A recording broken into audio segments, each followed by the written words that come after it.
Bom dia, turma do segundo ano. Tudo bom com vocês?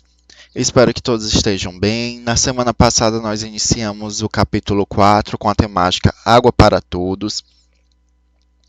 E hoje nós vamos iniciar nossa aula lembrando do início do capítulo, fazendo a correção do para iniciar. Na nossa aula da semana passada, nós fizemos a leitura desse texto com o título Planeta Água, que ele diz o seguinte: o texto ele vai descrever algumas ações que a autora cita que podem ser utilizadas para poupar a água. Por exemplo, escovar os dentes e, ao banhar, fechar as torneiras, desligar o chuveiro. Por exemplo, quando for lavar, depois de qualquer coisa que é lavada, por exemplo, roupa, aquela água que fica da máquina de lavar, pode ser utilizada para limpar alguma área ou quintal. Por exemplo, a calçada se limpa com a utilização da vassourinha. E vamos lá observar as perguntas. Você pratica algumas das ações citadas no poema, as que eu acabei de ler? Em sua opinião, por que devemos economizar água? Tanto esse primeiro ponto como o segundo são perguntas pessoais, pessoal. Então, são perguntas direcionadas a você, a individualmente, e não um pensamento coletivo, mas sim um pensamento individual. Apenas os seres vivos necessitam da água? Não, apenas os seres humanos necessitam da água, correção. Não, todos os seres vivos dependem da água para sobreviver, como exemplo, seres humanos, os outros animais e as plantas. Agora nós vamos realmente iniciar nossa aula de hoje com a temática poluição e desperdício. O ser humano modificou muito o ambiente ao longo do tempo. Formou grandes cidades ao lado de rios e removeu grandes áreas de florestas. Essas modificações trazem sérias consequências para o meio ambiente. O desmatamento de florestas contribuiu para a falta de chuva. O desperdício e a poluição fazem com que muitas cidades não tenham água suficiente para a população.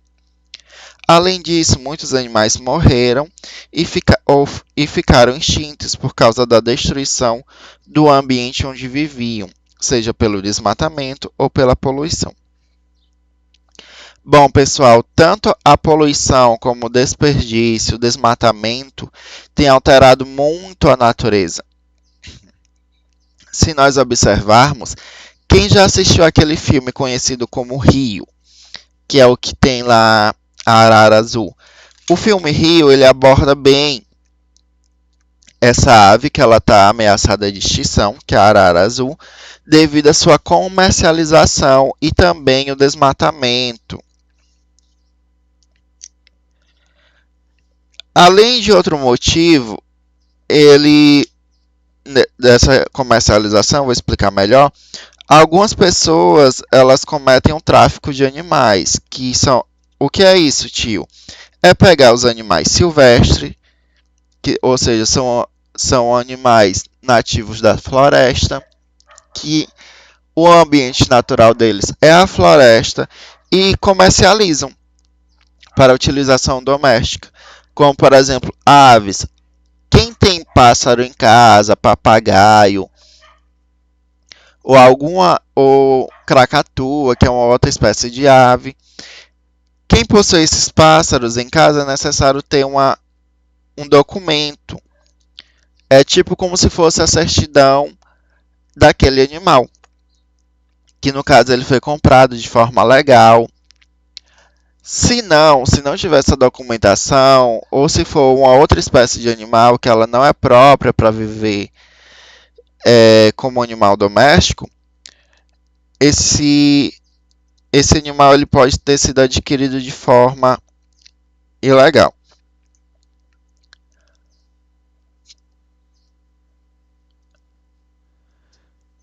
Por exemplo, desde quando foi descoberto o Brasil, que esse termo ele ainda vem sendo corrigido por alguns historiadores desde lá de 1500, quando os portugueses chegaram ao Brasil, que já iniciou aí o processo de desmatamento da floresta.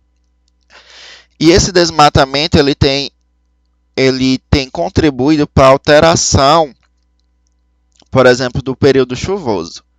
Um exemplo, a Amazônia, que é uma das nossas florestas que tem aqui no Brasil, na região norte do país, ela vem sendo desmatada, ou seja, as pessoas que vivem na região norte já têm percebido uma alteração no período chuvoso, devido ao aumento desse desmatamento. Bom, pessoal, aqui eu vou passar para vocês algumas dicas da turma da Mônica. Dicas para usar a água conscientemente. A imagem está um pouco borrada, não ficou muito boa, então vou pedir que vocês façam a leitura com a ajuda do ético, do material.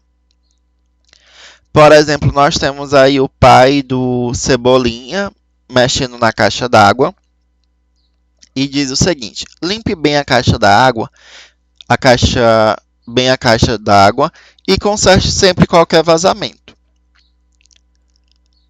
Bom, é importante limpar a caixa d'água para que não fique resíduos de sujeira ou que haja proliferação de algas ou até mesmo de algum micro-organismo. Abaixo deles temos aí o Cebolinha tomando banho e a Mônica escovando os dentes. E o Cebolinha diz o seguinte: banho é ótimo, banho rápido é melhor ainda. A Mônica está escovando os dentes, ela diz o seguinte: escovar os dentes com a torneira fechada é uma grande economia. Lave os pratos de maneira correta, a mãe aí da Magali. Ensaboe todos e depois enxague. Nós temos aí o Chico Bento aí cuidando das plantinhas. Ele diz o seguinte: vamos regar as plantas com um regador. Algumas pessoas regam as plantas com a torneira, ou então a melhor forma é utilizar um regador ou até mesmo um balde. Lavar o carro com um pano úmido e com balde é bem melhor. Nada de utilizar mangueira, viu, pessoal? E se vocês virem alguém, algum conhecido, algum familiar, vamos ensinar ele a ter boas práticas, informando que a água é um bem precioso e esgotável. Uma vassoura e um balde limpam bem qualquer calçada. Nada de mangueiras. Bom, pessoal, e com essas dicas maravilhosas da turma da Mônica, vamos encerrar nossa aula de hoje e até a próxima. Tchau, tchau.